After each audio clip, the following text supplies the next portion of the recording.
and subscribe to cheer me up. Make sure you are relaxed and enjoy today's stories.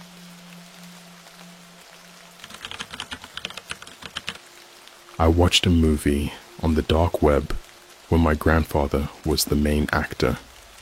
Hey Reddit, this is my first time posting something like this, but I just need to get it off my chest. I've always heard about the weird stuff you can find on the dark web, but I never really believed it until now. Let me start. Savvy guy. I guess you could call it a hobby of mine. One night, a friend and I were hanging out, and he started talking about the dark web. You know, the hidden part of the internet, where you can find anything from black market goods to creepy stuff that doesn't belong anywhere else. For a thrill, we decided to check it out. We were just bored and curious, nothing more. My buddy sent me a link to some forum where people like an adventure. Most of the stuff was low quality junk, but then something caught my eye. A thread titled The Forgotten Faces. It sounded like some artsy indie film, so I clicked on it. There was a single video link, no description, just a note saying, "Watch if you dare." I clicked on the link, and the screen went black for a few seconds. I was about to close it when a video started playing. It was an old man sitting in a dimly lit room, staring straight at the camera. My heart nearly stopped when I realized it was my grandfather, or at least someone who looked just like him. The resemblance was uncanny. Now, a bit of backstory. My grandfather died about 10 years ago. He was the kindest man I ever knew, always with a story to tell or a joke to share. Seeing him on my screen, looking alive and well, was disturbing, to say the least. At first, I thought it was just a weird coincidence, some old footage of a man who looked like him, but then he started talking, and I swear, it was his voice. Every inflection, every pause, was exactly how I remembered. He started by saying, "Hello, my dear family. I hope you're all well." He looked sad, almost regretful, as if he was carrying a heavy burden. My friend was laughing, saying it was some deep fake tech or whatever, but I couldn't look away. I was transfixed, my mind racing with questions. How could this be him? Was it even possible? As the video went on, it got stranger. He began talking about things, or how he used to sneak me candy when my parents weren't looking. These weren't generic stories. They were specific, personal, and unnervingly accurate. I started feeling uneasy, prickled with goosebumps. My friend, sensing my discomfort, suggested we turn it off, but I needed to know more. It felt like a twisted family reunion from beyond the grave. Then things took a dark turn. The camera panned out, revealing more of the room. It was a basement, dingy and cluttered with old tools and boxes. On the wall behind him was a newspaper clipping about his death, along with photos of our family. The photos had been marked with red X, and my face was circled. My stomach churned at the sight. My grandfather, or whatever this thing was, began talking about secrets buried deep within the family, things no one should know. His eyes were hollow, like he was being forced to speak. He mentioned a hidden room in the old family house, a place no one ever went to. I remembered it, vaguely. My parents always said it was just storage, but the way he talked about it made it sound like something sinister was hidden there. The video ended abruptly with him saying, "Find it before they do." His face twisted into an expression of fear before the screen went black. I sat there stunned, my heart pounding in my chest. My friend was freaked out too, but he tried to brush it off, saying it was just a prank or a weird art project. But I knew it was more than that. I couldn't shake the feeling that there was something real behind it. I didn't sleep that night. I kept replaying the video in my mind, every word, every image. The next morning, I called my mom and asked her about the old house. She was surprised, asking why I was suddenly interested. I told her I just wanted to know more about our family history. She hesitated, then said there was nothing to worry about, but her voice betrayed a hint of tension, like she was hiding something. I decided I needed to see the house for myself. It was still in the family, a relic of the past we visited occasionally. I told my mom I wanted to visit for old time's sake. She seemed uneasy, but didn't stop me. What I found there was beyond anything I could have imagined, and that, Reddit, is where things get even weirder.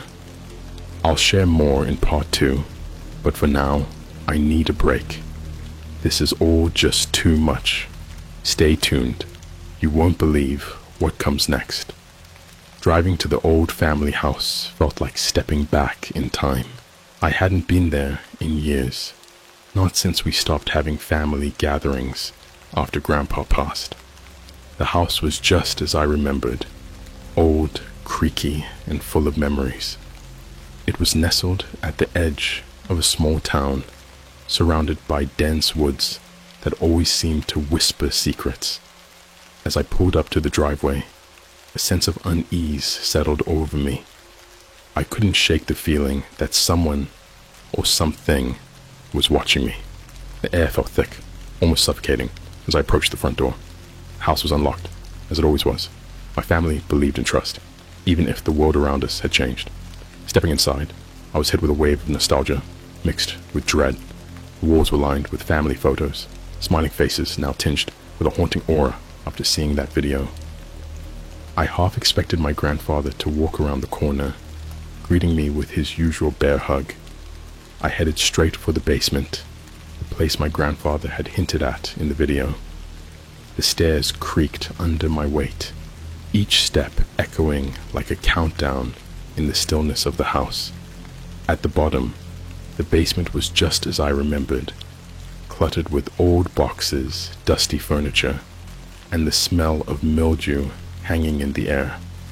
The corner of the basement was dimly lit, and I could see a faint outline of a door hidden behind some stacked boxes.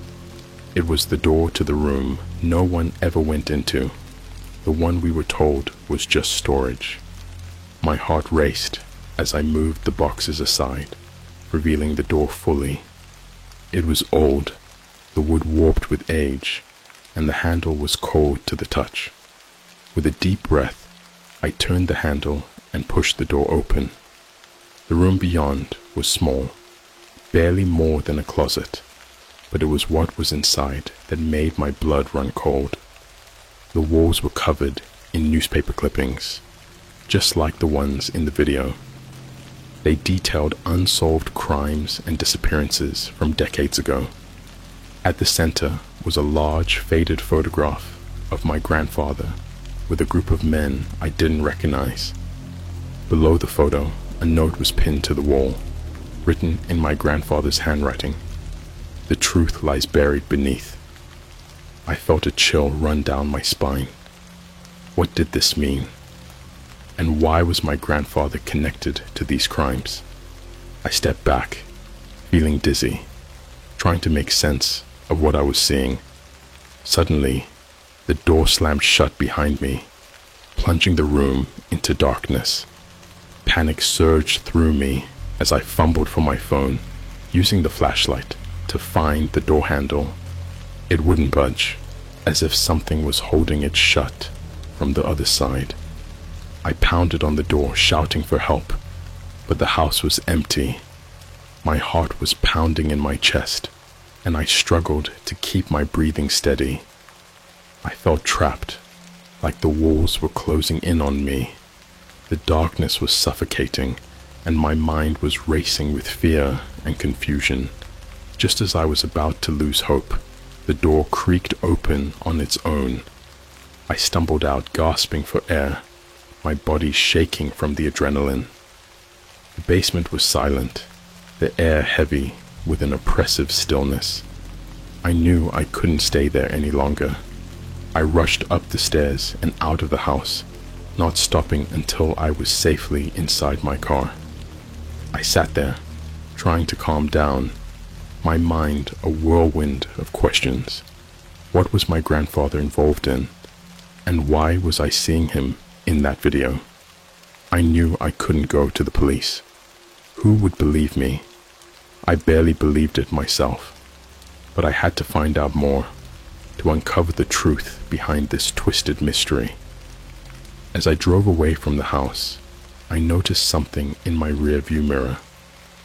A figure was standing in the upstairs window, watching me. It was just a silhouette, but I could have sworn it was my grandfather. I needed answers, and I knew where to start. The next stop would be the local library, to dig into the town's history and see if I could find any connection to those old crimes. Whatever secrets my grandfather had, I was determined to uncover them. But little did I know, the more I uncovered, the darker and more dangerous it would become. And that, my friends, is just the beginning of what would turn into a nightmare I could never have imagined. I drove straight to the library, my mind buzzing with everything I had seen. The building was old, a relic of the past like the town itself, and it had an eerie silence that did nothing to calm my nerves. I felt a strange urgency, like I was racing against something unseen. The librarian gave me a curious look as I entered, but she didn't ask any questions. I went straight to the archives, hoping to find anything that could shed light on what my grandfather might have been involved in. The musty smell of old paper filled the air as I started sifting through newspaper clippings and town records. It didn't take long to find a pattern. There were several reports of disappearances from the 1970s and 1980s, young women and men vanishing without a trace. Each article had the same underlying tone of mystery and fear. The town was small enough that these cases should have caused an uproar, yet it seemed like they had been quietly swept under the rug. Then I stumbled upon something that sent chills down my spine. A series of articles about a group known as The Circle, rumored to be a secret society involved in illegal activities. The group was suspected of everything from smuggling to human trafficking. The articles never named any members, but there was one photo that caught my attention. It was the same one I'd seen in the hidden room at the house. My grandfather surrounded by those men. The librarian noticed my interest and approached me quietly. She seemed hesitant, but leaned in to whisper, "That group, they were powerful. People were too scared to talk about them.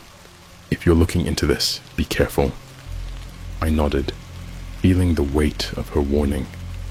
I spent hours combing through the records, jotting down names and dates, trying to piece together a timeline. As the hours passed, the library grew darker and more ominous.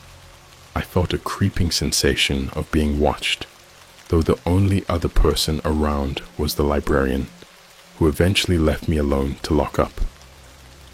When I finally stepped outside, it was late, and the streets were deserted.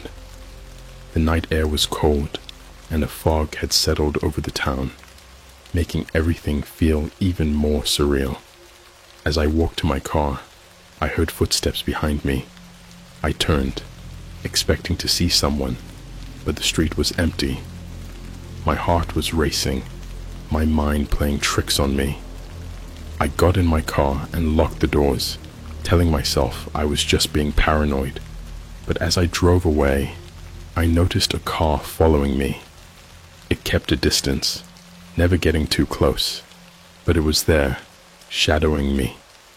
I tried to shake it off, taking random turns and doubling back, but it didn't work. Panic set in as I realized whoever was in that car was not going to let up. I decided to head to my friend's place, hoping I could lose them along the way. My friend Mark was the one who had originally suggested checking out the dark web, and I needed someone to talk to about all this. When I finally pulled into Mark's driveway, the car stopped at the end of the street, its headlights glaring in the dark. I rushed to the door, banging on it until Mark let me in. He took one look at my face and knew something was wrong. I explained everything, from the video to the basement and the library. Mark was skeptical at first, but he saw how rattled I was and agreed to help me figure things out. We sat in his living room, going over the notes I had taken, trying to make sense of it all. As we talked, I couldn't shake the feeling that we were in over our heads. The circle was clearly dangerous, and it felt like I had opened a door that was never meant to be opened. My grandfather's involvement was still a mystery, but the pieces were starting to fit together in a way that made my skin crawl. We decided to go back to the house the next day to see if we could find anything else in that hidden room. But as we talked, the lights flickered and a sudden bang echoed through the house. We both jumped, hearts pounding, as we realized someone had just tried to break in. Mark grabbed a baseball bat and we crept towards the front door, nerves on edge. Through the window, we saw the silhouette of a man standing by the car at the end of the street. He was just standing there, watching, as if daring us to come out. We stayed inside, too scared to confront him, until he finally got in the car and drove off. The whole thing left us shaken, but it also made us more determined. Someone didn't want us digging into the past, and that only made us want to dig deeper. The next day, we planned to return to the house, to search for more clues and see if we could find any hidden messages or objects that could help us. Whatever secrets my grandfather had, they were starting to come to light, and we had to know the truth. I didn't sleep that night. Every noise, every shadow seemed like a threat. I kept replaying the events in my mind, trying to piece it all together, but it felt like I was missing something crucial. The answers were out there, and I was determined to find them, no matter the cost. Mark and I set out early the next morning, the tension hanging between us like a thick fog. We didn't talk much during the drive back to the old house. My mind was racing, replaying everything that had happened. I couldn't shake the feeling that we were being watched, that whoever had been following us was still out there, lurking. When we arrived, the house looked even more decrepit in the harsh daylight. The windows were like empty eyes, staring out into the nothingness of the surrounding woods. I hesitated at the door, my hand shaking as I fumbled with the key. Inside, the house was eerily silent. The floorboards creaked under our weight as we made our way back to the basement. The door to the hidden room was still ajar, exactly as I had left it. I steeled myself and pushed it open, the air inside stale and suffocating. We entered the room cautiously, Mark holding a flashlight to illuminate the walls, covered in clippings and photos. I focused on the large photograph of my grandfather and his associates, trying to understand their connection to the circle. Mark began searching through the boxes piled in the corner, looking for anything that might explain what was going on. As he sifted through the dusty contents, he found an old journal buried beneath a pile of yellowed papers. It was my grandfather's handwriting, neat and precise. My hands trembled as I flipped through the pages, each entry revealing more of the dark history he had kept hidden. The journal detailed his involvement with the Circle, a group of powerful men who operated in the shadows, exploiting the vulnerable for their gain. My grandfather's role was one of a liaison, someone who facilitated their illegal activities while keeping his own hands clean. One entry stood out, more chilling than the others. It spoke of a ritual, something they had done to ensure their continued power and influence. My grandfather described it in vague terms, but it was clear that it involved human sacrifice. My stomach turned as I realized the implications. These weren't just disappearances, they were deliberate acts of violence, and my grandfather had been part of it. As we read further, we found references to the hidden room, a place where secrets were buried.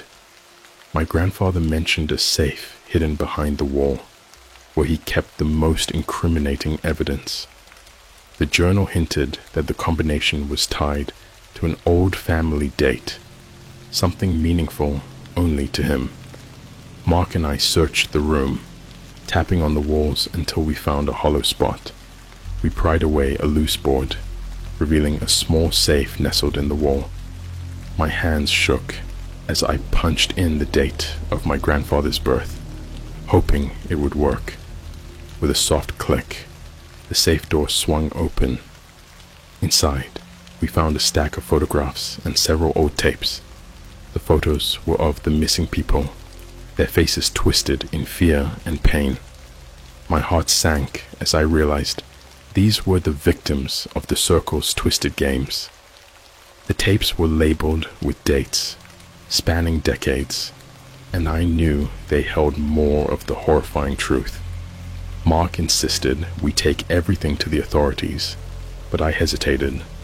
Part of me wanted to burn it all, to erase the stain from my family's history, but I knew that wouldn't change what had happened, wouldn't bring justice to the victims. We had to do the right thing, no matter how terrifying the consequences. As we debated our next move, the lights flickered, and a cold draft swept through the basement. The hairs on the back of my neck stood on end, and I felt an overwhelming sense of dread. It was as if the house itself was angry, its secrets exposed to the light. Suddenly, we heard footsteps above us, heavy and deliberate. Someone else was in the house. Mark and I exchanged panicked glances, realizing we had been found. We quickly gathered the evidence and stuffed it into a backpack, preparing to make our escape. The footsteps grew louder, descending the stairs with a deliberate slowness that sent chills down my spine. We had no time to think, no time to plan. Mark gestured towards a small window at the far end of the basement, our only way out. I nodded, and we made our move, scrambling towards the window as the footsteps reached the basement door. I could feel my heart pounding in my throat as we wrestled with the window, finally managing to pry it open. We climbed through, the backpack of evidence weighing heavily on my shoulders. As I turned to help Mark, I caught a glimpse of the figure standing at the top of the stairs, a man dressed in black, his face hidden in shadow. I didn't wait to see more. We bolted into the woods, the cold air biting at our skin as we ran for our lives. We didn't stop until we reached the road, panting and exhausted. I looked back, half expecting to see the man pursuing us, but there was nothing. The house loomed in the distance, a dark silhouette against the sky, its secrets now out in the open. We called the police from Mark's phone, knowing we had to report what we'd found. The authorities arrived quickly, and we handed over the evidence, hoping it would be enough to bring the Circle to justice. But as we stood there, I couldn't shake the feeling that this was far from over. The man in the house, whoever he was still out there, and I had a sinking feeling he wasn't going to let this go. My grandfather's legacy was one of darkness, and I feared it was only a matter of time before it caught up with me. The truth was out, but at what cost? I couldn't help but wonder what other horrors lay buried in the past, waiting to be uncovered. In the days that followed, the town was buzzing with the news of our discovery. The police had raided the old house, uncovering more evidence hidden within its walls. The tapes we found were chilling, revealing the extent of the circle's depravity. They were more than just a secret society. They were predators who had operated in plain sight for years. Despite the breakthrough, there were still so many unanswered questions. The police managed to track down some members of the circle, but many had disappeared, their trails cold. The man in the basement remained a mystery, vanishing without a trace after that night. I hoped that exposing the truth would bring some closure, but instead, it felt like a hollow victory. The town was left reeling from the revelation that so many of its trusted figures had been involved. Families of the victims were forced to relive their worst nightmares, and I couldn't help but feel responsible for dredging up the past. I was trying to find some sense of normalcy, but it was impossible. I constantly felt like I was being watched, paranoia seeping into every part of my life. I started noticing strange things happening around me. Doors left ajar, shadows lingering just out of sight. My phone rang at odd hours, the caller always silent on the other end. Mark and I stayed in touch, both of us struggling to come to terms with what we had uncovered. We were determined to stay vigilant, to make sure that the circle didn't come after us. We started noticing unmarked cars parked near our homes, their drivers seemingly uninterested in moving.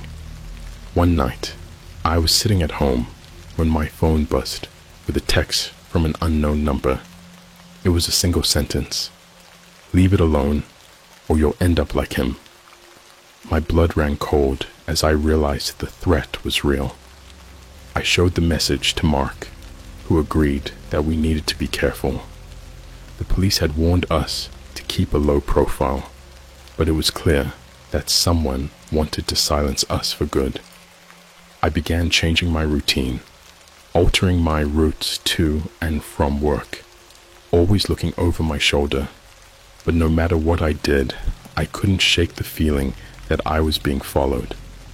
I caught glimpses of a man in my peripheral vision, always disappearing when I tried to confront him. Then came the night when things took a terrifying turn. I was at home, alone, when the power suddenly went out. The house was plunged into darkness, and I felt my heart rate skyrocket. I grabbed a flashlight and slowly made my way through the rooms, every creak of the floorboards like a gunshot in the silence. As I reached the living room, I noticed that the front door was slightly ajar. I knew I had locked it earlier, and a wave of fear washed over me. I shone the flashlight around, but there was nothing out of place. I moved to close the door, my hands shaking as I did so, when I heard a noise from the kitchen, a soft thud, like something had been knocked over.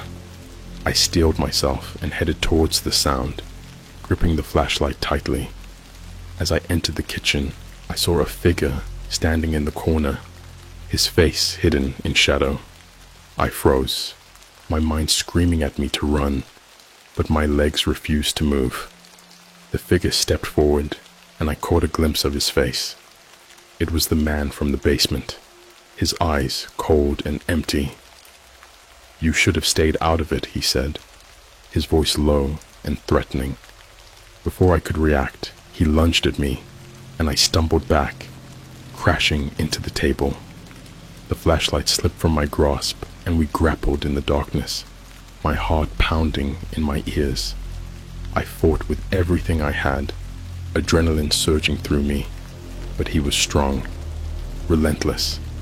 In a moment of desperation, I reached for the nearest object, a heavy candlestick, and swung it with all my might.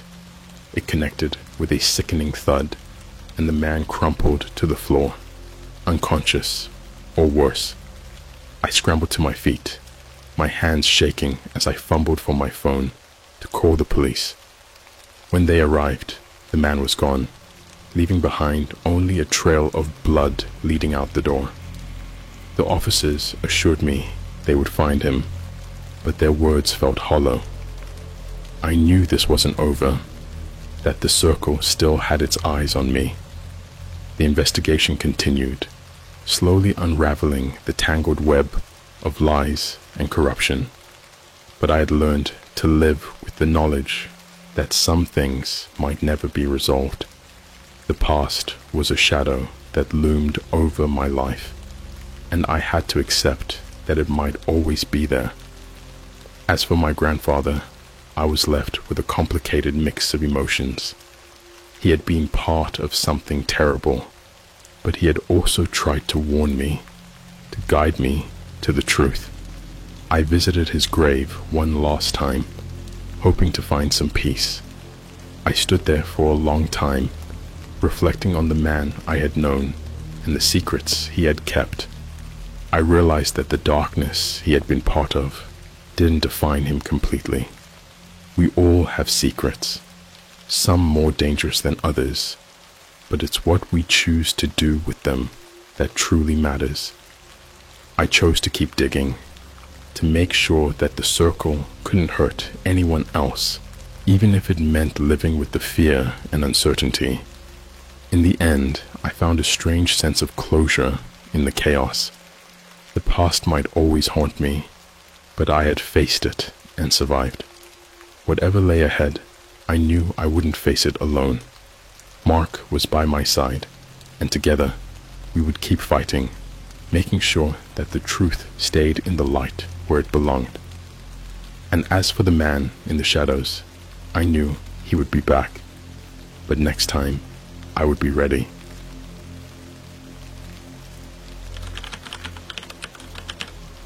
I've been sending signals to outer space from a secret government website I found on the dark web. Me and my friend Frederick made alien contact yesterday. Alright, this might sound crazy, but I swear it's true. I never expected a night of boredom and mindless scrolling on my laptop to lead to the most terrifying experience of my life. My friend Frederick and I are tech junkies. We've always been fascinated by anything that involves computers, hacking, or even the dark web. So when we stumbled upon this bizarre government website, buried deep in the web's darkest corners, we were hooked. It started about a month ago. Frederick and I were hanging out at my place, sitting on the couch with a few beers, and just messing around online. We were on our usual quests through the dark web, mostly just exploring, not really buying into the whole black market thing. That's when we found it. A site that looked like it hadn't been updated since the 90s. The page was full of old school HTML code, with flashing text and grainy images. The title at the top read, Project Echo. We were intrigued. What was Project Echo? We spent hours trying to crack into the different sections of the site, but most of it was locked behind layers of encryption. Frederick, being the better hacker, managed to bypass the security. What we found was mind-blowing. There were instructions for sending signals into outer space, specifically designed to communicate with extraterrestrial life. Now, we didn't believe any of it was real at first. It seemed too much like a bad sci-fi movie plot, but the deeper we dug, the more legitimate it seemed. There were logs dating back decades, detailing experiments and signal exchanges. We even found some audio files, strange, high-pitched noises that seemed otherworldly. Frederick suggested we give it a try, just for fun. The idea was to use the software from the site to send a signal, then see if anything came back. We set up an old satellite dish Frederick had from a previous project in my backyard, connected it to our laptops, and configured it according to the site's instructions. After a few forced starts, we managed to send out a signal. We sat back, watching the data stream across the screen, expecting nothing. And then, something happened. Our laptops buzzed and beeped like crazy, lights flashing all over the place. It looked like we'd gotten a response. We were shocked, staring at each other in disbelief. The data coming in was indecipherable, just a series of numbers and letters that meant nothing to us. But there was a pattern, a distinct rhythm to the chaos. I couldn't shake the feeling that we were messing with something we didn't fully understand. Frederick was more excited than scared, convinced we'd made some groundbreaking discovery. He spent the next few days decoding the data, trying to make sense of it. I mostly watched, fascinated and terrified by the possibility that we were communicating with something beyond our world. After days of work, Frederick finally had something. He had translated some of the data, and what he found was disturbing. The message wasn't just a bunch of random noise. It was a series of images, horrifying, twisted images that made my skin crawl. At first, it was just random flashes of light and shadows, but then it got more specific. There were images of humans, but they were distorted, mutilated, like something out of a nightmare. Faces twisted into grotesque expressions of pain and suffering. Bodies were torn apart, rearranged in unnatural positions. I felt sick to my stomach looking at them. Frederick tried to laugh it off, saying it was probably just some elaborate hoax, but I could see the fear in his eyes. We both knew we were in over our heads, but curiosity got the better of us, and we decided to send another signal. This time we asked for clarification, trying to understand what the images meant. The response came almost immediately. More images flooded our screens, each one more disturbing than the last. I remember one vividly, a human face, eyes wide with terror, but with an alien quality to it. Too many eyes, a mouth that stretched impossibly wide, filled with sharp, jagged teeth. It was as if whatever we were communicating with was trying to mimic us, but getting it horribly wrong. Frederick thought it was amazing, but I was freaked out. I wanted to stop, to shut it all down, and pretend we'd never found the site. But Frederick was relentless, convinced we were on the brink of something incredible. He wanted to keep pushing, keep digging deeper. That night, I had nightmares. I dreamed of those twisted faces, of shadowy figures watching me from the corners of my room. I woke up drenched in sweat, heart pounding, feeling like something was watching me even as I lay there in the dark. When I told Frederick about it the next day, he just laughed it off, telling me I was being paranoid. But something in his voice told me he was just as scared.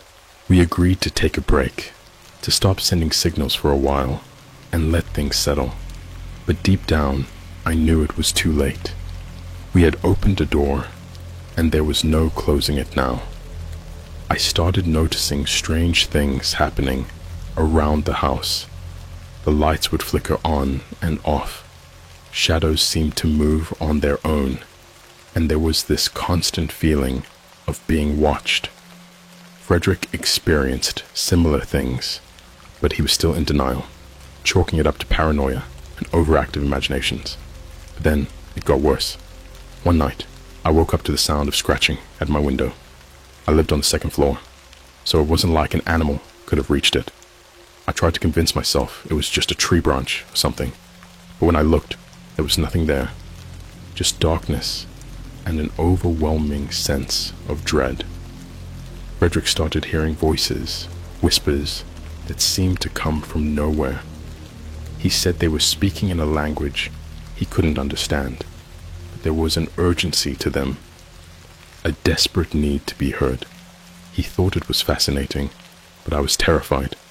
I begged him to stop, to shut down everything, and walk away.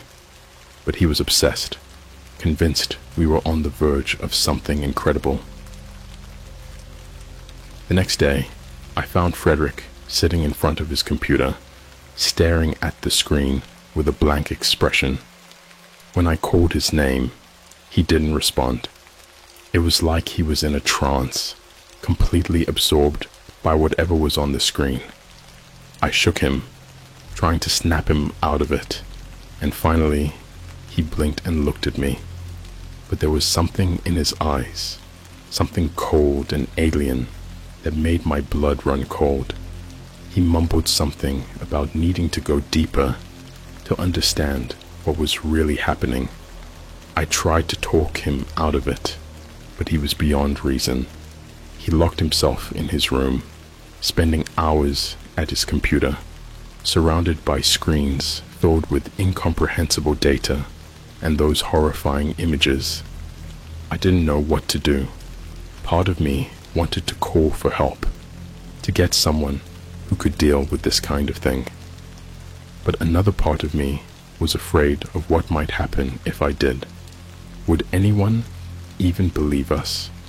Would they think we were crazy, just a couple of guys who'd spent too much time on the dark web? As the days passed, Frederick became more withdrawn, more obsessed with the signals. He stopped eating, stopped sleeping, just sat in front of his computer, mumbling to himself in that strange language. I was scared for him, scared for myself, and scared of whatever it was we had unleashed. Then one night, I heard a noise coming from his room, a low, guttural growl that sent shivers down my spine. I hesitated, my hand on the doorknob, unsure if I should go in, but I had to know what was happening to my friend. I pushed the door open and froze. Frederick was sitting in front of his computer, but he wasn't alone. There was something standing behind him, something tall and shadowy, with too many limbs and eyes that glowed with an unnatural light. It looked like the creatures from the images, a twisted parody of humanity that made my skin crawl. Frederick turned to look at me, and his eyes were different. They weren't human anymore, filled with a cold, alien intelligence that made my heart race. He smiled, a twisted, unnatural grin that stretched his mouth too wide, and said something in that strange language. I backed away, fear taking over. I wanted to help him, to pull him away from whatever dark path he was on, but I couldn't. I turned and ran, the sound of his laughter following me down the hallway. That night, I packed a bag and left. I couldn't stay there, not with whatever was happening to Frederick. I called his parents, tried to explain what was going on, but they thought I was crazy. I don't blame them. It all sounded insane, like something out of a horror movie. But I know what I saw. I know what we did. We sent signals to something out there, something that isn't friendly or benevolent, something that wants to come through, to enter our world and make it its own. I haven't been back since. Frederick stopped answering his phone, and his social media went dark. I don't know what's happened to him, but I'm scared to find out. I'm scared that whatever we contacted has taken him, changed him into something unrecognizable. I'm writing this as a warning. If you ever find a website like Project Echo, if you ever think about sending signals into the unknown, don't. Some doors are better left closed. Some things are better left undiscovered. Because once you open that door, once you invite them in, there's no going back. I wish I had never found that site. I wish I had listened to my instincts and walked away. But it's too late for me. All I can do now is hope that someone else will heed my warning and avoid the same fate. Because they are out there watching, waiting for someone foolish enough to invite them in. And once they're here, there's no escaping them. I wish I could say I ran and never looked back. But curiosity, that damned itch, kept gnawing at me. It was like an addiction. Despite the terror, a part of me wanted to understand what we had uncovered, even if it meant risking everything. After leaving Frederick's place, I crashed on a friend's couch for a few days, pretending everything was fine. But I couldn't shake the feeling of being watched. Shadows seemed to stretch unnaturally long, and I started hearing faint whispers whenever I was alone. Paranoia took root, growing with each passing day. Finally, I decided to return to my apartment. I'd left my laptop behind, and there was a part of me that needed to know if Frederick had found anything new. The streets seemed darker than usual, as if the very atmosphere had thickened since our experiment. Every sound made me jump. A car backfiring, the distant wail of a siren. It felt like the city was holding its breath, waiting for something terrible to happen. When I reached my apartment, the door was slightly ajar. My heart skipped a beat. I stood there, staring at the dark gap between the door and its frame, wondering if I should just turn around and leave. But curiosity, or maybe stupidity, won out. I pushed the door open and stepped inside. The place was a wreck. Papers were scattered everywhere, and the walls were covered in strange symbols drawn in black marker. They looked like a mix of mathematical equations and ancient runes. It was Frederick's handwriting.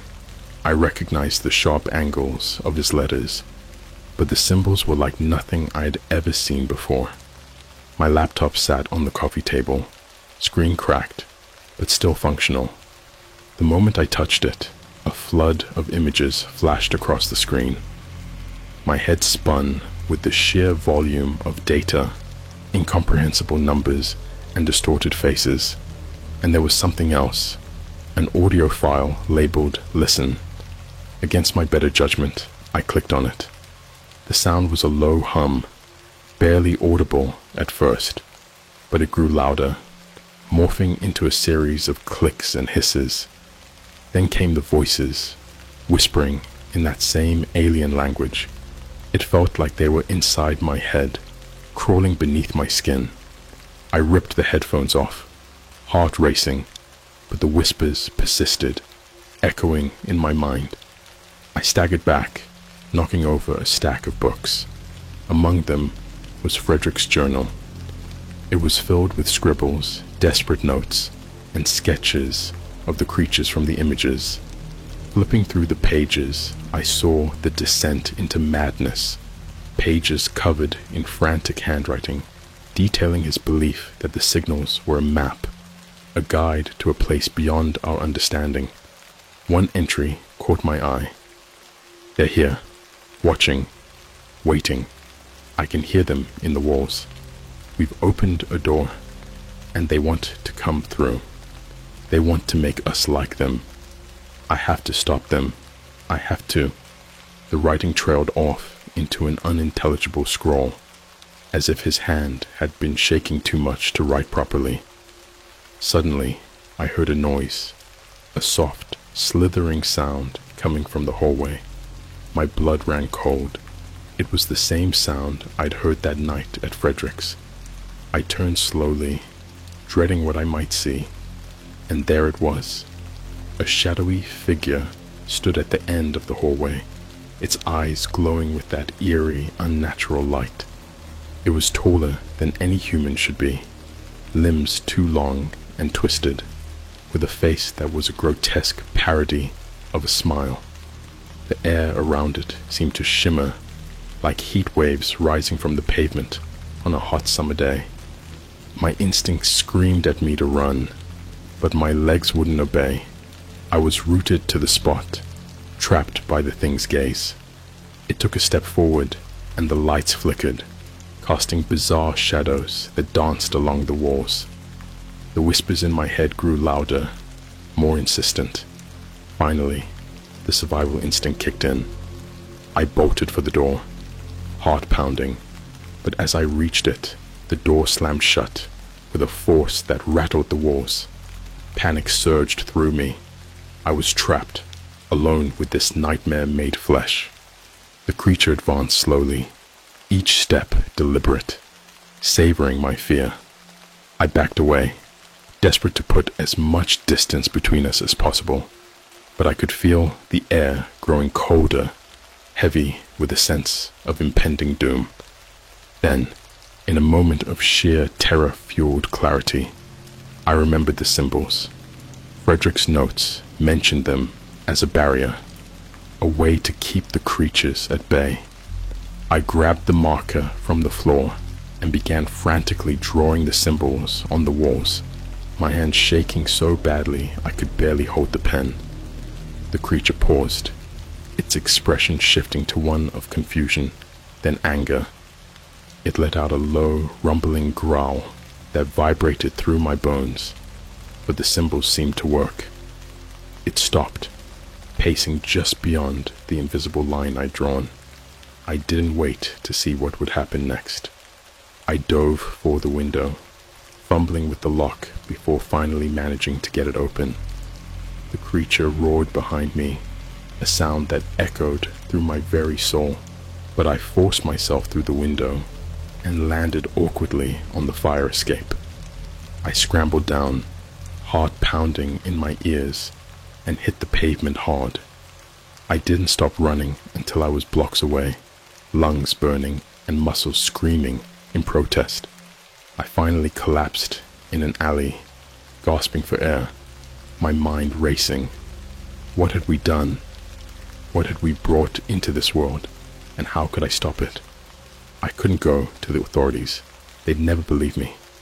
And even if they did, what could they do against something like that? I needed help, someone who understood what we'd unleashed and how to contain it. As I sat there, shaking in the cold night air, I thought of the one person who might be able to help, Dr. Eliza Carter, a professor of astrophysics and a fringe scientist known for her controversial theories on extraterrestrial life. Frederick had mentioned her once, back when we first discovered the website. He had dismissed her as a crackpot, but now I wasn't so sure. I had nothing to lose, and she might be the only person crazy enough to believe my story. I got up brushing myself off and headed for the bus station. I had to find her, had to make her understand what we were dealing with. As I walked, the whispers in my head faded, replaced by a single chilling thought.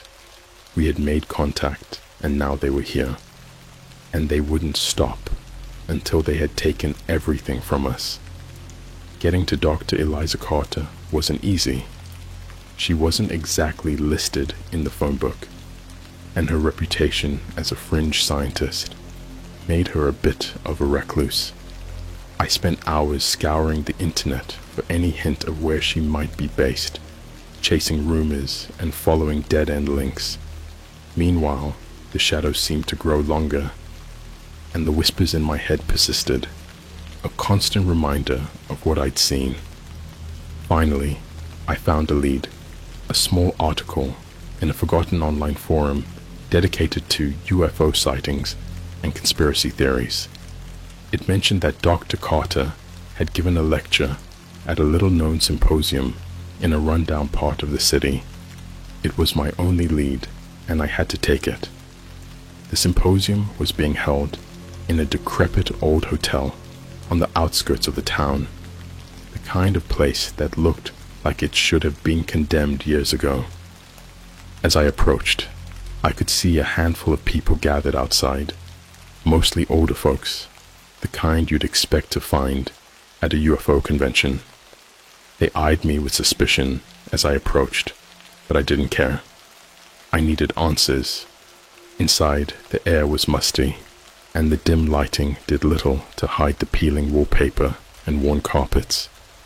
I found Dr. Carter in one of the smaller conference rooms, speaking to a half-empty room of people. She was in her late 40s, with sharp eyes and a determined expression. Her presentation was filled with charts and theories about communication with extraterrestrial life.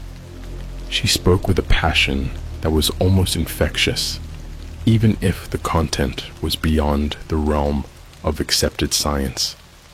I waited until she finished before approaching her, my heart pounding in my chest. She was packing up her materials, and I took a deep breath before speaking. "Dr. Carter?" I asked, my voice shaky. She glanced up, her eyes narrowing slightly. "Yes? Can I help you?" "I need to talk to you about something," I said, glancing around nervously.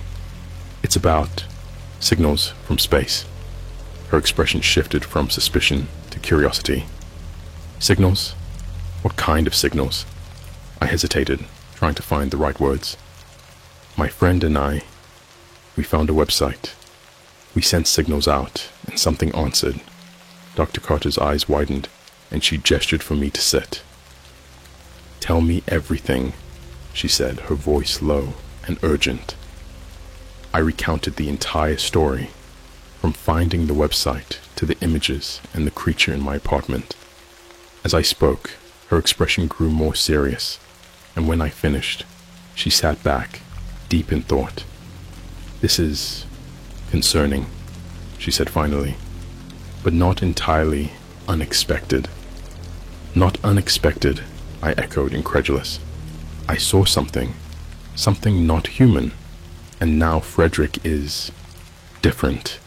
Dr. Carter nodded. "I've suspected for some time that there are entities out there trying to make contact.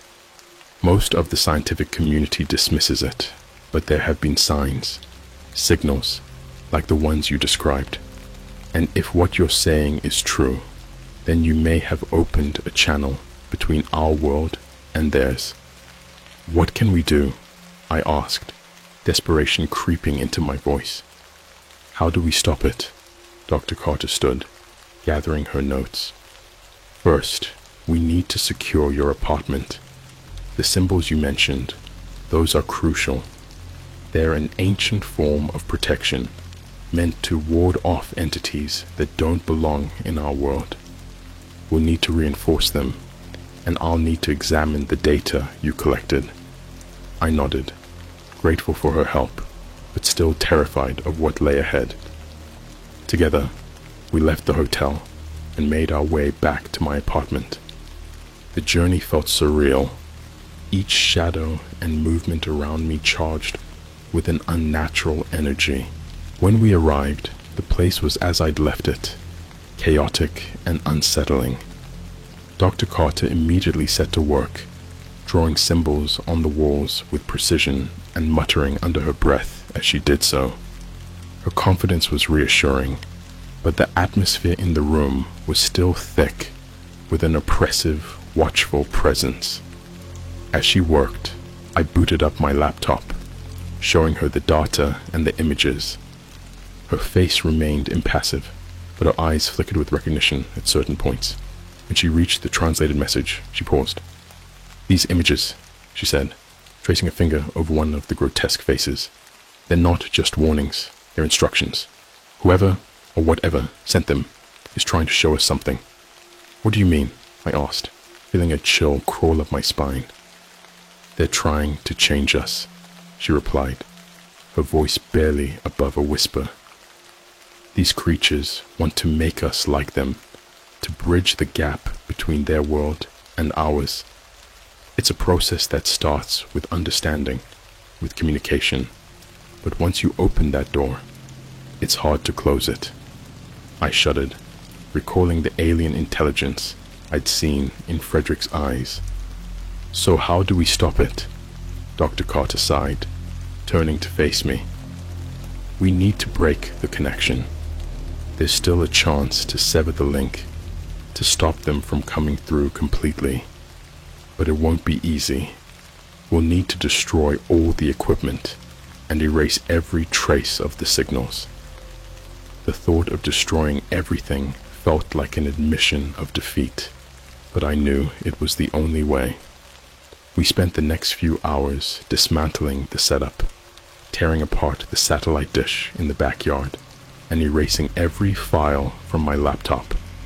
It was exhausting work, physically and mentally, but we didn't stop until it was done. By the time we finished, the sun was starting to rise, casting a pale light through the windows. I felt a sense of relief, but it was tinged with fear. Fear of what might still be lurking, waiting for the chance to strike.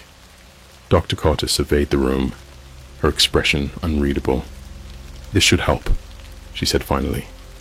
"But there's one more thing we need to do." "What's that?" I asked, wary of what she might say.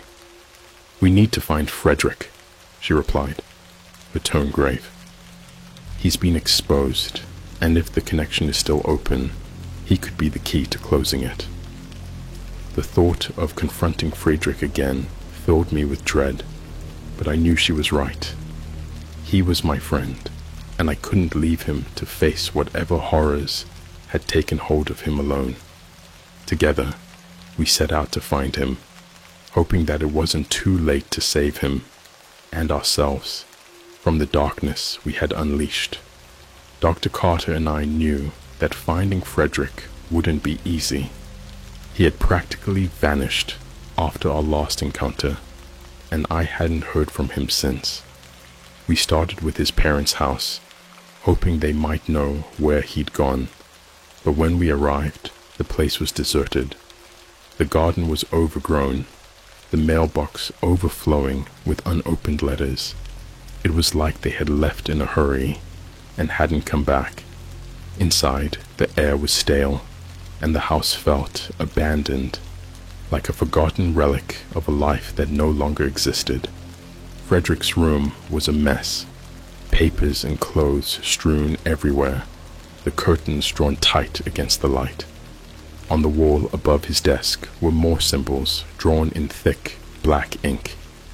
They seemed different from the ones I had seen before, more chaotic, more sinister.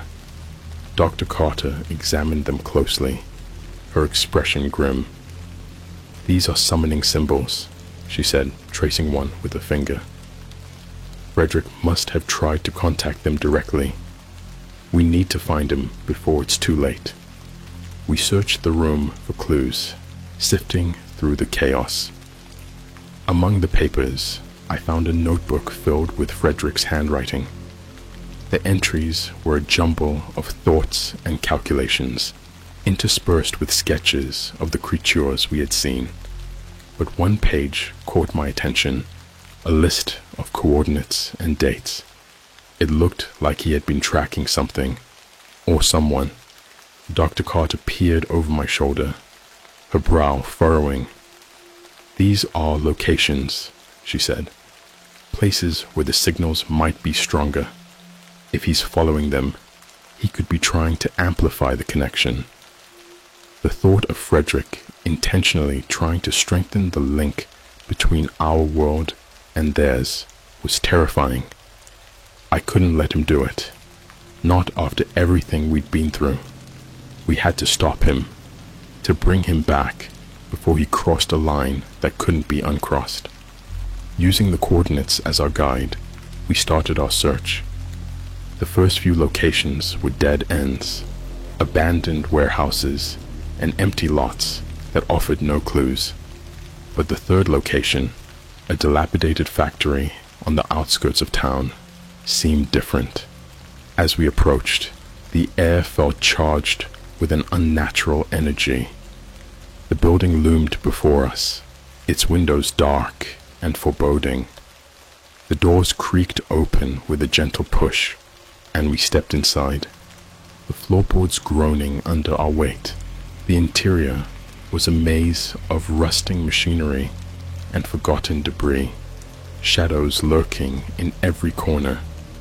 As we moved deeper into the factory, the oppressive feeling of being watched grew stronger, the air thick with anticipation. Then we heard it, a low, rhythmic humming that seemed to resonate through the walls, setting my teeth on edge. We followed the sound, winding our way through the labyrinth until we reached a large open space at the heart of the factory. There, at the center of the room, was Frederick.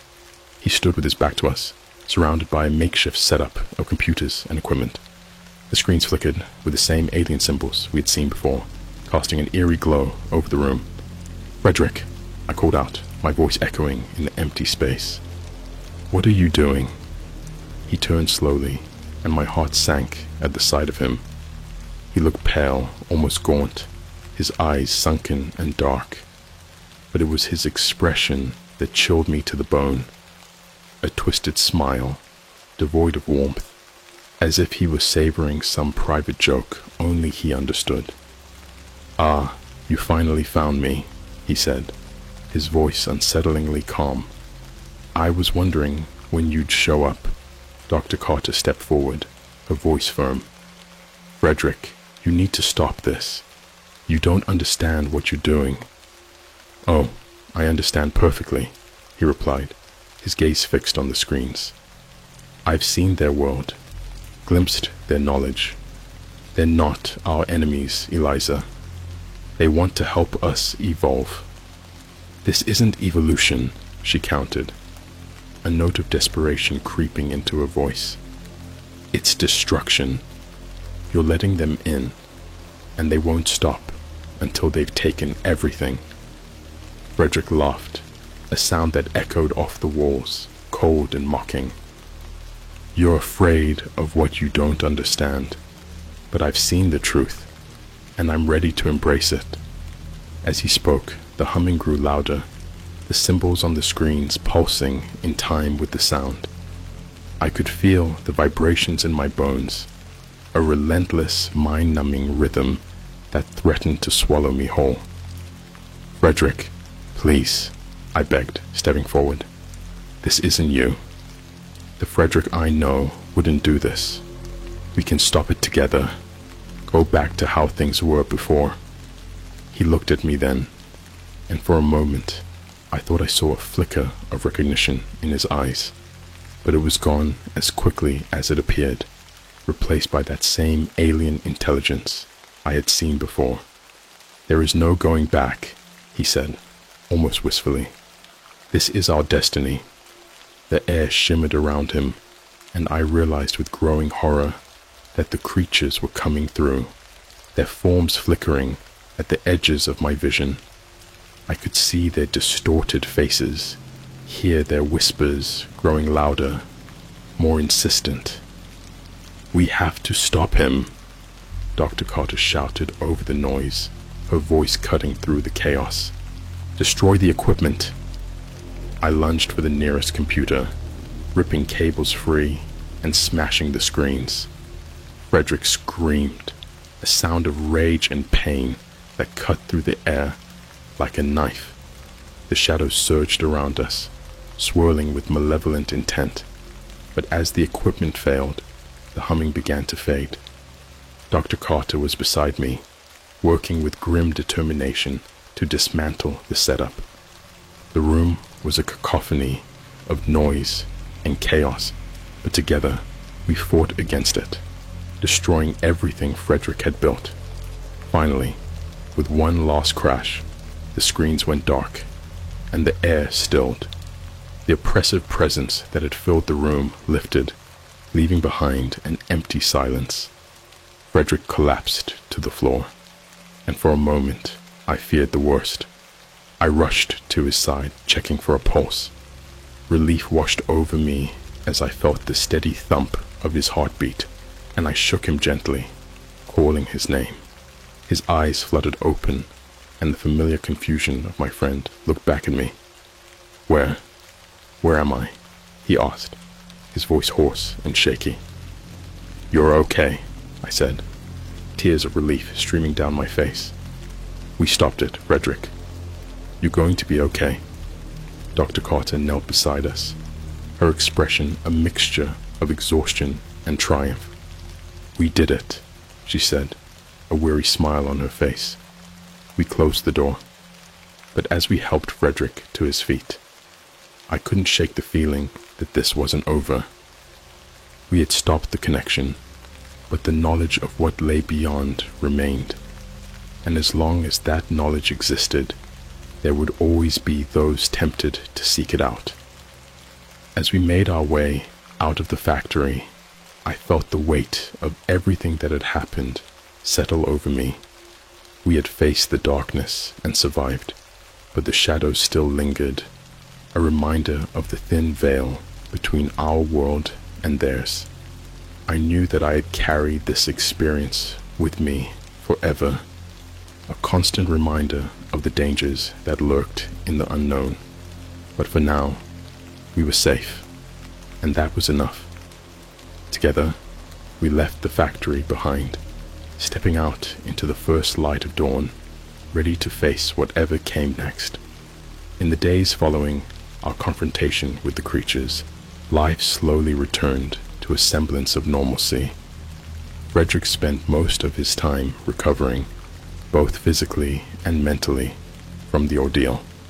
He was shaken, haunted by the things he had seen and done under their influence, but determined to make amends. Dr. Carter and I kept in touch, exchanging theories and information about the entities we had encountered. Her expertise and support were invaluable, and I began to see her as more than just an ally. She had become a friend, but despite our victory, I couldn't shake the feeling that we were missing something.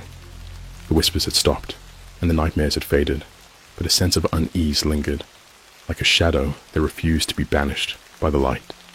I knew the creatures were still out there, waiting for another opportunity to breach our world. Determined to find answers, I immersed myself in research, poring over Frederick's notes and the information we had gathered. I visited libraries, scoured the internet, and reached out to others who might have encountered similar phenomena. The truth was elusive, slipping through my fingers like sand, but I couldn't let it go. One evening, as I sat surrounded by books and papers, Frederick joined me, his expression thoughtful. He had been quiet since the factory, struggling to come to terms with what had happened, but now there was a determination in his eyes that hadn't been there before. "You know, we never figured out why they contacted us," he said, breaking the silence. I nodded, grateful for his presence. "I've been thinking the same thing. There has to be a reason." Frederick leaned forward, tapping a page from his journal. "It's all about the signals, the coordinates, the patterns. They're not just random. They're like breadcrumbs, leading us somewhere." "What do you mean?" I asked, intrigued. He traced a finger along the list of coordinates. "I think they're trying to show us something. Or maybe they're looking for something specific, and we just happened to get in the way." The idea was unsettling, but it made sense. The creatures weren't just mindless invaders. They had a purpose, a plan. But what that plan was, I couldn't say. Dr. Carter arrived the next morning, her presence a welcome addition to our brainstorming session. She listened intently as Frederick explained his theory, her expression thoughtful. "There's a lot we still don't understand," she said finally. "But if they're trying to communicate, there might be a way to understand their message. We just have to look at it from a different angle." Together, we began piecing together the information, using every resource at our disposal. We consulted cryptologists, linguists, and experts in ancient civilizations, seeking any clue that might help us decode the signals. As the days turned into weeks, we gradually unraveled the mystery. The coordinates were more than just locations. They formed a map, a pathway that led to a central point, a nexus of sorts, where the veil between worlds was thinnest. It was a terrifying revelation. The creatures were trying to reach this nexus, to open a permanent gateway between their world and ours. But they needed a human host, someone to bridge the gap and act as a conduit for their power. And Frederick had been their chosen host. The realization hit us hard, the implications staggering, but we weren't about to give up. Armed with this knowledge, we set out to find the Nexus and close it for good, to seal the gateway and prevent the creatures from ever crossing over. The journey took us deep into the wilderness, to a remote location marked by the final set of coordinates. It was a place untouched by civilization, where nature reigned supreme, and the air was thick with an ancient primal energy. As we stood at the edge of a clearing, the sun setting behind us, Frederick turned to me, his expression resolute. "This is it," he said, his voice steady despite the fear I knew he felt. "This is where it all ends." Dr. Carter nodded, her gaze sweeping the landscape. "We have to be careful. We don't know what we're dealing with." Together, we moved forward, stepping into the clearing. The air shimmered around us, charged with a strange electricity that set my nerves on edge. I could feel the presence of the creatures, lurking just beyond the veil, waiting for their moment to strike.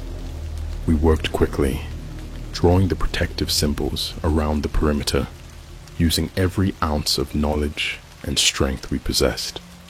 As we completed the circle, the air crackled with energy, and I could see the shadows shifting, swirling with an unnatural intent.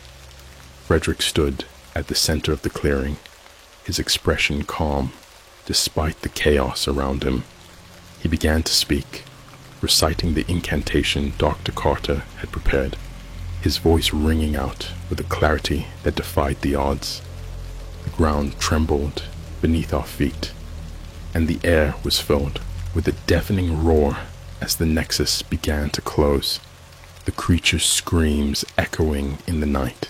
I watched, heart in my throat, as Frederick stood firm, his determination unwavering, and then, with a final, shuddering gasp, the gateway sealed shut, the shadows dissipating into nothingness. The silence that followed was almost overwhelming, a tangible relief that washed over us like a wave. We had done it. We had stopped the creatures, closed the door, and saved our world from a fate too terrible to imagine. But the cost had been high, and the scars would remain long after the battle was over. As we made our way back through the wilderness, the first light of dawn breaking over the horizon, I felt a sense of peace settle over me. We had faced the darkness and emerged victorious, but I knew that the fight wasn't over. There would always be those who sought to uncover the secrets of the universe, to push the boundaries of what was known and venture into the unknown.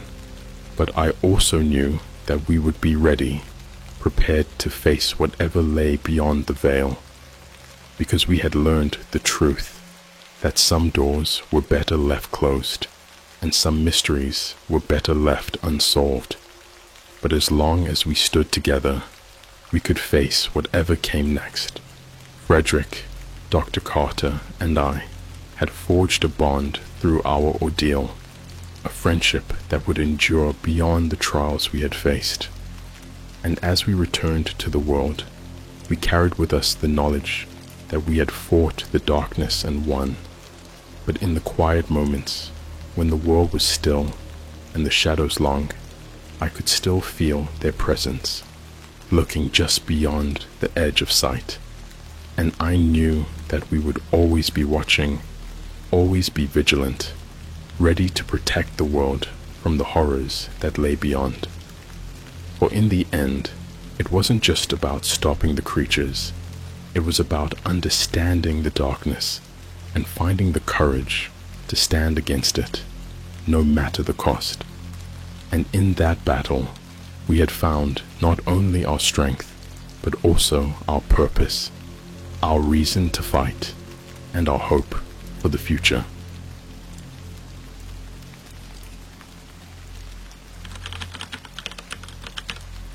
Don't buy Disney clothes of the deep web. Alright, I need to get something off my chest. I've been keeping it to myself for way too long. I'm not sure if posting it here will help, but I can't keep it bottled up anymore. This happened about a year ago, and it still haunts me. I'm the kind of person who loves a good bargain. You know those people who spend hours on eBay scouring for deals? That's me. One day, while browsing some forums, I stumbled upon a thread discussing the weirdest and creepiest things people had ever bought from the deep web. Most of it was just urban legends and exaggerated tales, but one post caught my attention. Someone mentioned a website that sold Disney-themed clothes at a fraction of the cost, claiming they were rare and sometimes even exclusive. Now, I've always been a huge Disney fan. I have a collection of vintage Mickey Mouse shirts and limited edition sweatshirts that I've hunted down over the years. The thought of getting my hands on some unique pieces sounded too good to pass up, even if it was from the deep web. I decided to dive into this shady side of the internet, and after some digging, I found the site. The website itself was plain and unassuming, with a simple black background and white text listing various items. There were all sorts of Disney-themed clothing, hoodies, shirts, hats, you name it. The prices were insanely low, almost too good to be true. I told myself it was probably just some overstock or slightly defective merchandise. I mean, what harm could it do? I ended up ordering a few items: a vintage-looking Mickey Mouse hoodie, a pair of socks with the iconic Disney castle, and a Donald Duck t-shirt that looked like it had been around since the 80s.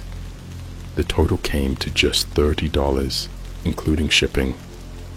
I remember feeling a weird mix of excitement and apprehension as I clicked the buy button.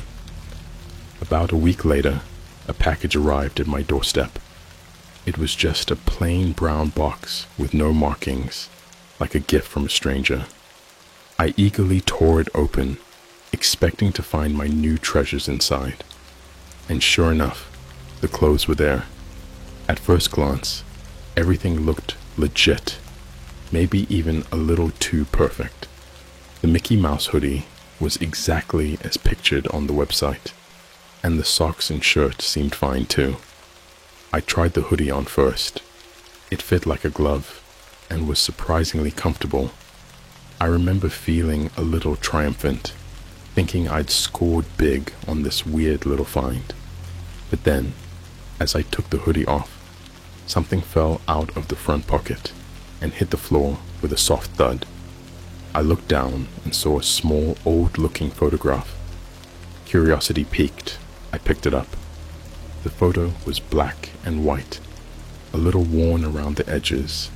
It showed a group of kids, maybe 5 or 6 of them, standing in front of what looked like Cinderella's castle in Disneyland. They all wore big, beaming smiles, except for one kid who seemed slightly out of place. He was standing off to the side, his face partially obscured by shadow. Something about his posture, or maybe it was his eyes, made me uneasy. It was almost as if he was staring directly at me through the photo. I shrugged it off, thinking it was just a weird coincidence, maybe something left behind by the previous owner. I tucked the photo back into the hoodie pocket and put it in my closet, deciding I'd deal with it later. I moved on to the Donald Duck shirt next. As I unfolded it, I noticed something odd. The inside of the shirt was covered in what looked like faint reddish-brown stains. It looked like someone had tried to wash them out, but hadn't quite succeeded. A chill ran down my spine. It felt like the room had suddenly dropped a few degrees. I tried convincing myself that it was just rust or some kind of dye, but deep down, I knew that wasn't it. There was an unsettling feeling creeping in, like I'd just opened Pandora's box. I wanted to throw the shirt away right then and there, but some morbid curiosity stopped me. Finally, I picked up the socks. They seemed fine at first glance, but when I slipped my hand inside one of them, I felt something sharp prick my finger. I pulled my hand out and saw a tiny red dot of blood. on my fingertip. I turned the sock inside out and found a small piece of paper pinned to the fabric. My heart was racing as I unpinned it and unfolded it. The note was written in shaky, uneven handwriting. It read, "Help us. They're watching." I dropped the socks and backed away, my mind racing with all sorts of horrible possibilities. What had I gotten myself into? I had to remind myself that I'd chosen to explore the deep web, that I'd willingly bought these clothes. But now it felt like I'd stepped into something far more sinister than I'd ever imagined. That night, I barely slept. Every creak and groan of the house sounded amplified, like a warning. I kept thinking about that weird kid in the photograph, the stains on the shirt, and the chilling note in the sock. I didn't know what it all meant, but I knew it couldn't be good. Part of me wanted to burn the clothes and erase any trace of this nightmare from my life. But another part of me felt compelled to dig deeper, to understand what was happening. I had to know the truth, no matter how disturbing it might be. And that was just the beginning. The real horror was yet to come. I couldn't shake the feeling that something was terribly wrong with those clothes. The next morning, I woke up with a sense of dread gnawing at my gut. I knew I had to get rid of the items, or at least figure out what was going on, before my imagination drove me insane. First, I decided to examine the photograph more closely. I fished it out of the hoodie pocket, scrutinizing every detail. The kids all looked like they were from a different era, maybe the early 90s. Their clothes were outdated, and the photo had a vintage quality. But that kid in the shadows, something about him didn't sit right. His eyes were just black dots in the picture, yet they seemed to follow me wherever I moved. I grabbed my laptop and started searching for any information about Disneyland and missing kids, hoping I could find some connection to what I had. The internet is vast and weird, and I wasn't expecting much. But as I sifted through pages of unrelated content, I stumbled upon an old news article that made my blood run cold. It was a story from 1994 about a group of children who had gone missing at Disneyland. According to the article, they were last seen near Cinderella's castle before vanishing without a trace. Police had searched everywhere, but there were no leads, no clues, just a mystery that faded into obscurity over the years.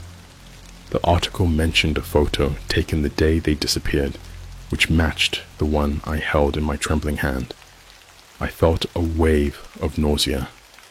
How had this photo ended up in my possession? What kind of sick game was this? My hands shook as I closed the laptop. I had to know more about the clothes, so I decided to reach out to the website's contact email, hoping I'd get some sort of answer. I kept the message short and simple. "Hi, I bought some clothes from your site. There's a strange photo in the pocket, and I'm concerned. Can you tell me anything about it?" I didn't expect a response.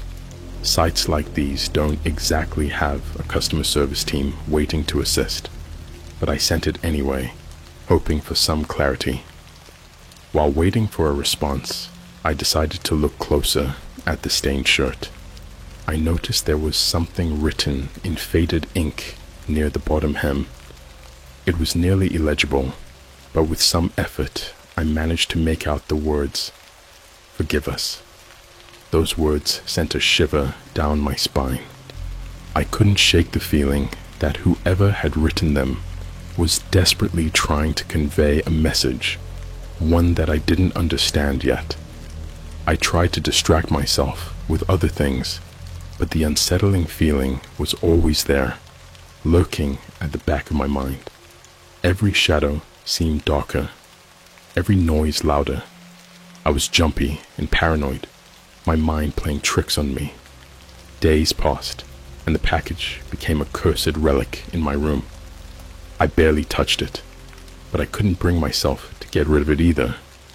Then one night, as I lay awake, staring at the ceiling, my laptop pinged with a new email notification. I almost didn't want to look, but curiosity got the better of me.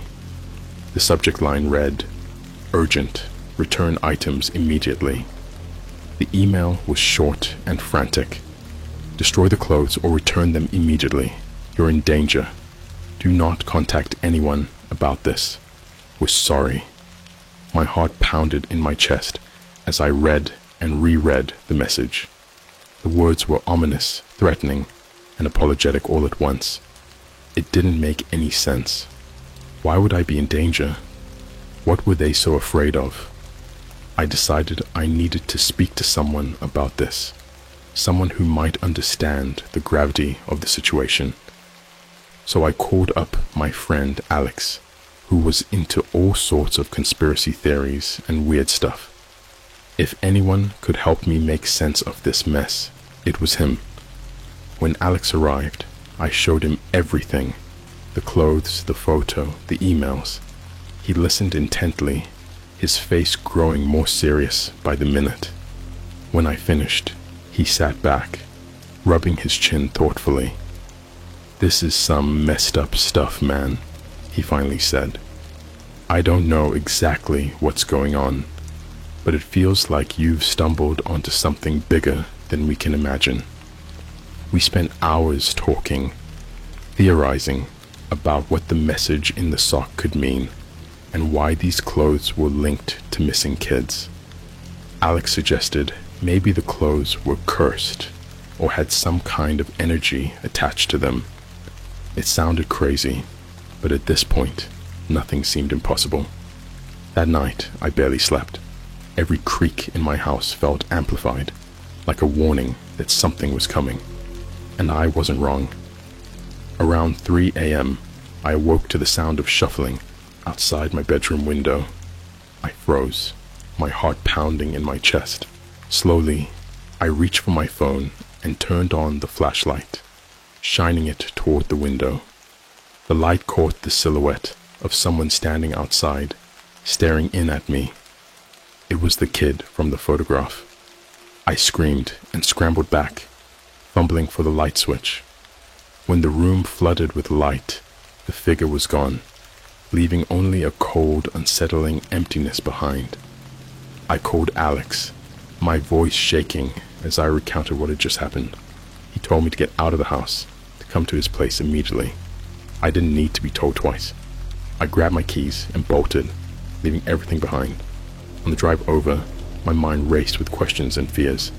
Was I losing my mind? Or was this all real? The lines between reality and nightmare had blurred, and I couldn't tell where one ended and the other began. When I finally reached Alex's place, he was waiting outside, looking as rattled as I felt. We spent the rest of the night talking, trying to make sense of the madness. But deep down, I knew the truth. This wasn't over. Whatever I'd unleashed, it wasn't going away without a fight. The next day at Alex's house felt like a haze. My mind was a storm of confusion, fear, and a strange, sickening anticipation of what might happen next. I was a mess, unshaven, eyes red from lack of sleep, my nerves strung tight as a wire. Alex tried to help me calm down, offering coffee and some reassurance, but it felt hollow. Whatever was going on was beyond anything we'd ever dealt with before. We decided to do some more digging. Alex had a friend who was a bit of a tech wizard, and he might be able to track down where the email came from, or even get some information on the website. We shot him a message, explaining everything in as much detail as we could. Alex's friend, Mark, was intrigued and promised to look into it right away. While we waited for Mark's findings, I kept replaying the image of that kid in my mind. Was it really him standing outside my window? Or had my exhausted brain conjured up some terrifying hallucination? No matter how hard I tried, I couldn't shake the feeling that I was being watched that something was lurking just out of sight. I needed answers. With Alex's help, we dug deeper into the history of the missing children. We discovered that all the kids in the photo had never been found. They had vanished without a trace, as if they'd never existed. Except for the photograph, there was no evidence of what had happened to them. While browsing through old online forums, we stumbled upon a thread discussing urban legends about Disneyland. One post caught our eye, a comment from someone claiming that the park had a secret lost children society that dealt with disappearances quietly to avoid bad press. It sounded like a conspiracy theory, but after everything I'd seen, I couldn't dismiss it so easily. As the afternoon faded into evening, Mark called us with some chilling news. He had traced the email to an IP address in Anaheim, California, Disneyland. "This is getting freaky," Mark said over the phone. "I'd be careful, guys. Whatever you've stumbled onto might be bigger than you think." We sat there, digesting the information. It felt like we were standing on the edge of something huge and terrifying. What was going on at Disneyland? What did this have to do with the clothes I'd bought? Alex and I debated what to do next. Part of me wanted to pack everything up, dump it in a bonfire, and forget this ever happened. But I knew I couldn't just walk away. The image of that kid at my window was burned into my mind, and I had to know why this was happening. That night, we decided to perform a little experiment. We took the clothes outside and set up a camera, hoping to capture anything strange that might happen. It was a desperate move, but we were running out of ideas. We sat there in silence, the camera recording as the wind rustled the leaves around us. Minutes turned into hours, and nothing happened. I felt foolish and paranoid, ready to call it a night, when suddenly the air grew still and heavy, like the calm before a storm. The temperature dropped sharply, and I shivered despite my jacket. Alex and I exchanged nervous glances, unsure of what to expect. Then the streetlights flickered, casting eerie shadows that danced across the ground. A soft, almost imperceptible sound reached our ears. It was faint, like distant whispers carried on the wind. I strained to listen, trying to make sense of the murmurs. They were disjointed, like the cries of children, growing louder and more urgent. Chills ran down my spine as the voices seemed to converge into a single desperate plea. "Find us." The words were clear, echoing in the night air. Alex and I stood frozen, caught between terror and disbelief. The whispers faded, leaving only silence behind. We checked the camera, our hands trembling with anticipation. As we reviewed the footage, the screen showed nothing unusual, just us sitting there, staring into the darkness. But as the recording continued, the camera picked up a brief flicker of movement near the clothes. A shadowy figure passed by, too quick and blurred to identify, but there was something familiar about it. The shape, the way it moved. It was the kid from the photo, the same figure I'd seen outside my window. "What the hell is happening?" Alex muttered, his voice shaking with fear. I didn't have an answer. I felt like I was trapped in a waking nightmare, with no way to escape. But one thing was clear. Whatever was happening, it wasn't over yet, and the thought of that terrified me more than anything. Determined to end this nightmare, we decided to go to Disneyland. It sounded insane, but we had to know what was happening, why these clothes had found their way to me. I didn't know what I expected to find, but it felt like the only way to get some answers. The next morning, we packed our bags and set out for Anaheim. The drive was long and tense, with neither of us speaking much. My mind was a whirlwind of fear and anticipation. unsure of what awaited us. When we arrived, the sight of Disneyland felt surreal. It was a place of joy and wonder, but now it held a sinister undertone, a hidden darkness beneath the surface. As we stepped through the gates, I couldn't shake the feeling that we were being watched, that unseen eyes followed our every move. We wandered through the park, trying to blend in with the crowds while discreetly searching for any sign of the kids. My heart pounded in my chest as we made our way to Cinderella's castle, the last known location of the children in the photo. Standing there, I felt a strange sense of déjà vu, as if I had been here before. I scanned the faces around us, looking for anything out of the ordinary, but everything seemed normal. Then, as we moved closer to the castle, I noticed something strange. A cast member dressed as a Disney princess stood near the entrance, her eyes locking onto mine. There was something off about her smile, too forced, too knowing. She beckoned us over, and against my better judgment, we approached. Her voice was soft and melodic, yet there was an underlying edge to it. "Are you here for the special tour?" she asked, her gaze piercing. Before we could answer, she gestured for us to follow her. My instincts screamed at me to run, but curiosity and the need for answers propelled me forward. We followed her through a hidden door, leaving the bright, cheerful facade of Disneyland behind as we descended into the shadows beneath the castle. The air grew colder as we descended into the depths beneath the castle, the cheerful noises of Disneyland fading into a distant echo. Our guide moved with an eerie grace, her presence both comforting and unsettling. Alex and I exchanged nervous glances, both of us acutely aware that we were stepping into the unknown. The corridor was dimly lit, the walls lined with old posters and memorabilia from Disney's past. It felt like we were walking through a forgotten history, a place where the magic of the park had been left to wither and fade. Eventually, we reached a small, nondescript door.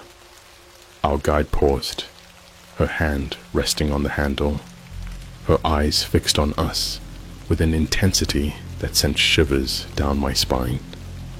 "This is where you'll find what you seek," she said cryptically, before turning the handle and pushing the door open. We stepped inside and found ourselves in a large, dimly lit room.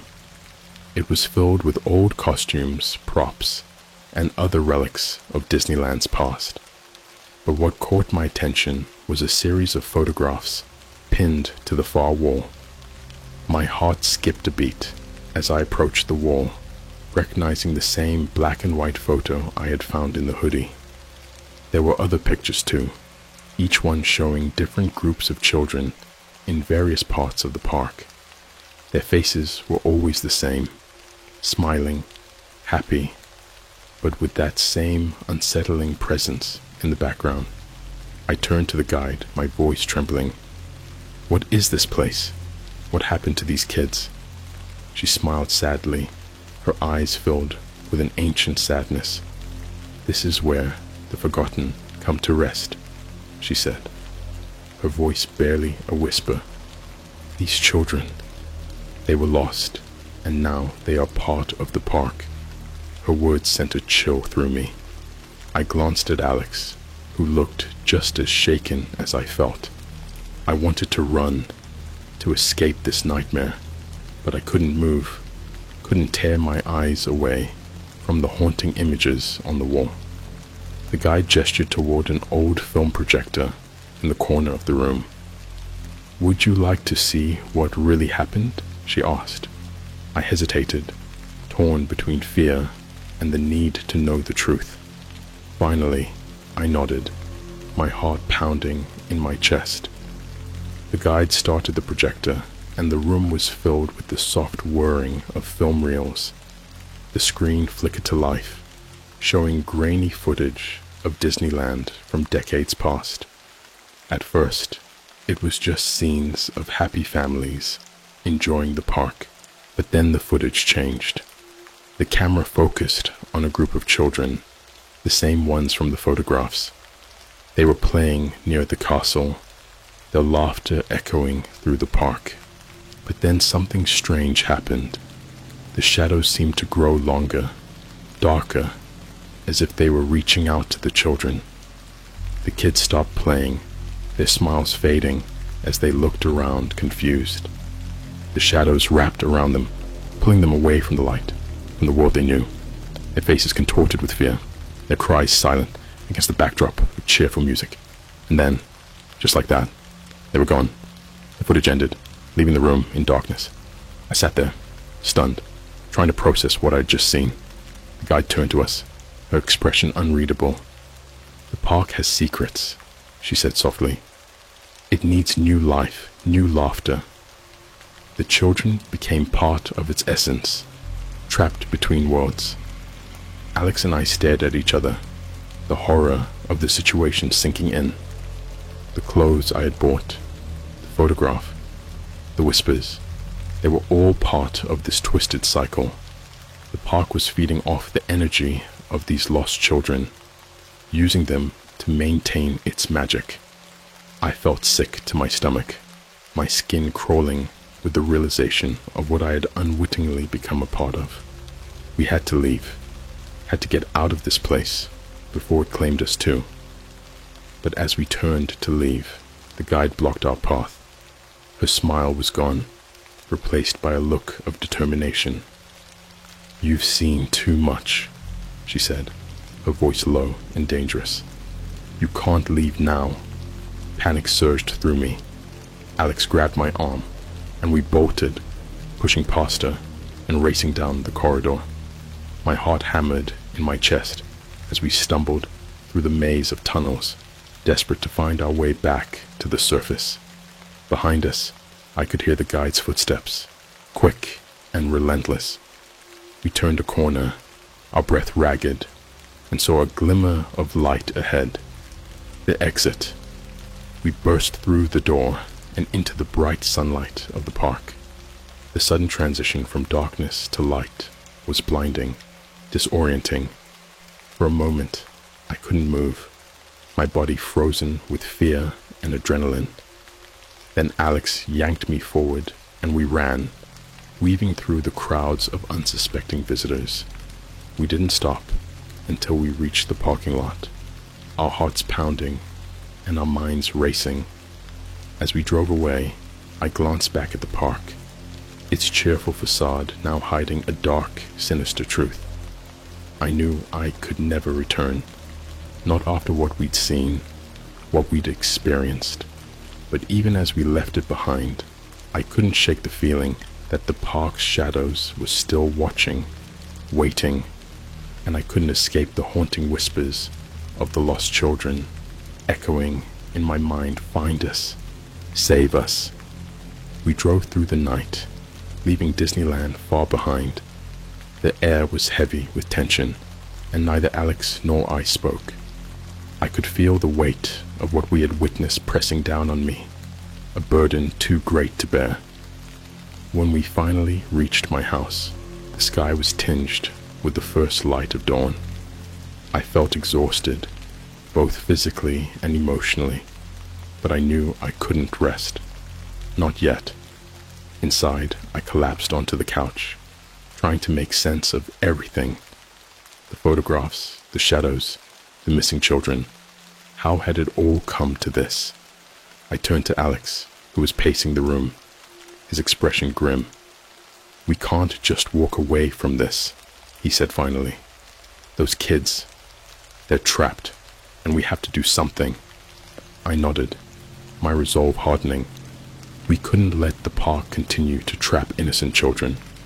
But how could we fight something so vast, so powerful? The answer came to us unexpectedly.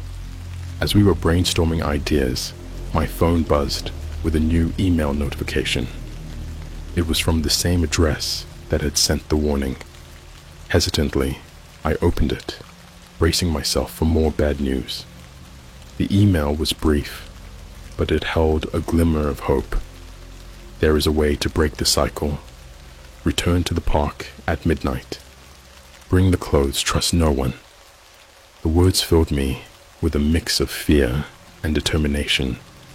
Whoever was behind the email seemed to know more than they let on, but I didn't have a choice. This was our only lead.